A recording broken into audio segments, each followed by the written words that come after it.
When I was a kid, I'd always watch Letterman with my dad at night for, not the whole thing, but you'd catch the opening monologue and maybe the first guest and a couple of little shtick bits that would go in between. And in that opening monologue, some of the jokes would hit and some of them wouldn't. And if they didn't, Letterman always did a great job of just playing it off and making the failure of the joke into a joke in and of itself. But there's always one joke that would really work and you could tell, all right, that's where this audience is. Maybe you got a couple buses of people from northern Iowa who are in town and you can't really predict what they're going to like, but they liked that one. And you could see Letterman make a mental note of that. And then he'd go and do the other stuff, the interviews and the guests and all of that. And if things started to lull, he would always find a way to steer it back around to that running joke.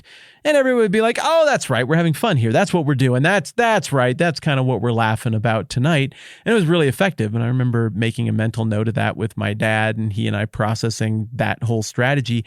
And I don't know if it was on purpose or not, but that's kind of the same formula we go with here, I guess. I mean, kind of go with, slavishly go with here. There's just so many things in the world and in life and in storytelling and in our imagination that can serve as this great memory hook, this great picture that you and I can talk about at the front end of an episode and then go and look at something in the Bible and be like, oh, it's like that. And then we can cover a whole bunch of ground and we get to the end and maybe we're all feeling like, wait, what were we talking about again? It seems like we talked about a ton of things and we just go back to the hook and it makes it neat and tidy and Letterman's way better at it than anybody ever. But that seems to be our social contract here. That's what we do. However, every now and then we come to a certain passage where Jesus is using word pictures. And I'm like, you know what? There's no doing it better than that. And that's the situation in Matthew chapter 23 as we get into the next of these woes to the religious leaders and the Pharisees. And Jesus uses the imagery of a tomb to illustrate that they look good on the outside, but inside there's death. Here's how that one goes. Matthew 23:27. Woe to you, teachers of the law and Pharisees, you hypocrites! You're like whitewashed tombs, which look beautiful on the outside, but on the inside are full of dead men's bones and everything unclean. In the same way, likewise, on the outside you appear to people as righteous, but on the inside you're full of hypocrisy and wickedness. Well, let's just think about tombs for a minute. I mean, some of them are really pretty if you think about it. We went and looked for a grave in Chicago a couple years ago. My buddy Destin and I, we did a podcast about this amazing World's Fair that happened there. And a couple of the architects, the main minds behind it, were buried in this fancy cemetery from back in the day. And we went and found it in the dark. You looked in there and there's a lot of normal graves, but some of those graves they're like straight up forts. They made like honeycomb hideouts, but out of like marble or granite or something. And the fort is like a monument to their great life. It's got carvings on it and then poetry that they liked. And yet, despite how pretty all of that is, you still don't really want to go hang out in that fort because there's a corpse in there, maybe multiple corpses. It just doesn't matter how pretty you make your burial fort. There's still dead, decaying human remains inside. And as much as I like people, and as much as I feel the sting of loss just like anybody else and don't want to be too flippant about it, look, we are men and women of action. Lies do not become us. As soon as the life goes out of a person, things change pretty quickly. And there's a reason that we put people in boxes and put people in the ground because it's gross. It's like the most unclean, scary, otherworldly thing to be around death in that way. But yet all cultures in one way or another try to put lipstick on that to help the living feel better about it or to make sure we know that in the same way that we remember those who went before us, so we hope that people who come after us will remember us. And all of that's fine. The charge here from Jesus is it's just the same one as the woe that came right before this one. The charge is hypocrisy. You got a thing that looks good on the outside, but it conceals something that isn't good on the inside. In the last passage, it was you got this dish that looks good on the outside, but inside it's gross. And in this passage, you got these tombs that are prettied up on the outside, but inside it's a death. And anytime you run into stuff like this in the Bible where you're like, ooh, and those are kind of twin sayings, it should lead you to ask a pretty basic interpretive question, which is that just making the same point twice, or is there a good reason that both of these examples are used in rapid succession? And so my mind goes back to chapter 13, the the third of the 5 great big speeches around which the book of Matthew is structured. And there, remember, we had those little twin parables about yeast and a mustard seed, and then another pair of twin parables about a treasure buried in a field, and then a pearl that a merchant discovers in a market somewhere. And it's like, well, are those saying the same things, or is there a little wrinkle? And as we dug deeper into that, we discovered, no, there is a wrinkle, and there's a perfectly good reason that both of those exist. So what I got cooking here? I just physically rolled up my sleeves, like just out of some sort of habit or natural impulse. Let's get down to business.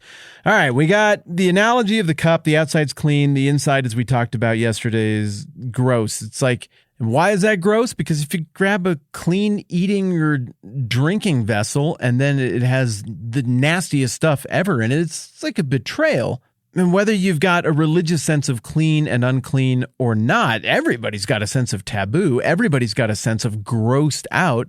And when you encounter that scenario, good-looking vessel on the outside, full of disgusting stuff on the inside, and you get tricked, that's even different than going to the fridge and getting out the milk that looks good, but then you pour it out and it's got clumps in it, and you're like, oh, milk clumps, those are the worst. But you didn't eat them. At least you caught it because of the smell. It didn't like go into you. Whereas that one time that I got a glass of Coke at the Roadrunner restaurant at Eastern and the 215 in Henderson, Nevada with a bunch of friends, and somebody was doing something screwy back in the kitchen, and they brought me out a clean glass full of Coke, but they had pumped hand soap or lotion in there a whole bunch of times. And I took that first swig and I could feel a little resistance coming up the straw before I registered the taste. And boop, I got a mouthful of soap or lotion or something. It was the nastiest thing ever. I don't think I was a jerk. There was no reason to do that stuff. But of course, you're going to call the manager over. And it's one of the rare times that let me talk to the manager is justified and be like, hey, somebody like put cleaning products inside my drink on purpose, probably. Could I just have one that doesn't have that in there, please? And the guy was nice about it. But again, the reason it's so bad is because in whatever way you or I might think of clean and unclean, I was made unclean by that. I ingested something I never would have wanted to put in my body that I knew wouldn't be good for me and wouldn't be a good idea. And so I think the underlying principle of that last woe that Jesus pronounces is going to hit a lot harder in a culture that has that sense of dietary clean and unclean, because he's saying theoretically this is something that you really care about and you really believe that ingesting the wrong thing makes you unclean.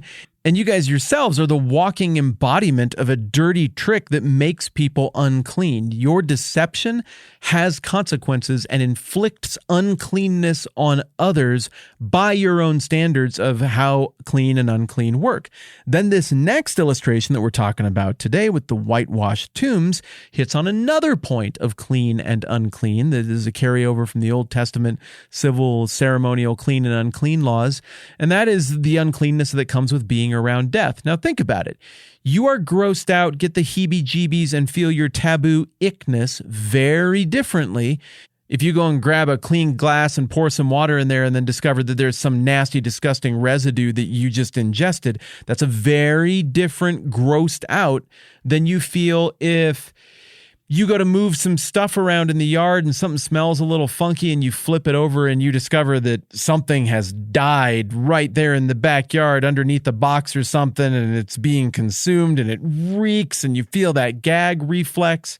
Ingesting gross stuff is different unclean than accidentally touching, encountering, and being around death, which is typically something that we like to distance ourselves from. As we talked about yesterday with that Greek word harpage, the previous passage about the unclean vessels is particularly pointing a finger at this lust for other people's stuff, this willingness to extort, to thieve, to rob, even plunder from other people with no concern for what is right. That's what's being called out there.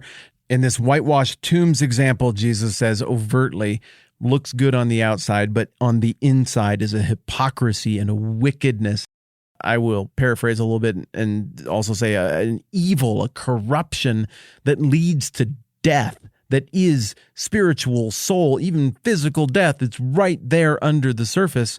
And people should be as appalled by what is under the surface with the Pharisees as they are if they go out in the yard and flip something over and find some dead neighbor cat under there rotting out. Apologies to all the cat lovers. But there's another distinction between these two parallel declarations of woe. And that distinction is that in the first one, there's instruction about what you could theoretically do to make it better. Remember, that says, woe to you, teachers of the law and the Pharisees, you hypocrites. You clean the outside of the cup and dish, but inside they're full of greed and self-indulgence. Oh no, that's really bad. That's terrible. But here's something to do. Blind Pharisee. First clean the inside of the cup and dish, and then the outside will also be clean. But there is no such prescription for how to solve this greater state of decay and hypocrisy and deception that he seems to be citing next in the passage that we're talking about with these whitewashed tombs. It's almost like these are chronological, that the first corruption happens in a way that you could tidy up, but now when you get to the whitewashed tomb place, it's like you've completely given yourself over to it. And again, there's no instruction for what to do. I mean, it's death. What are you going to do about it? Perform CPR on the dead neighbor cat that crawled under your box in your backyard and died? The thing's dead. It's not getting less dead. It's completely over. And so in the same way, verse 28, on the outside you appear to people as righteous, but on the inside you are full of hypocrisy and wickedness. End of woe. And then we're going to be on to the next woe.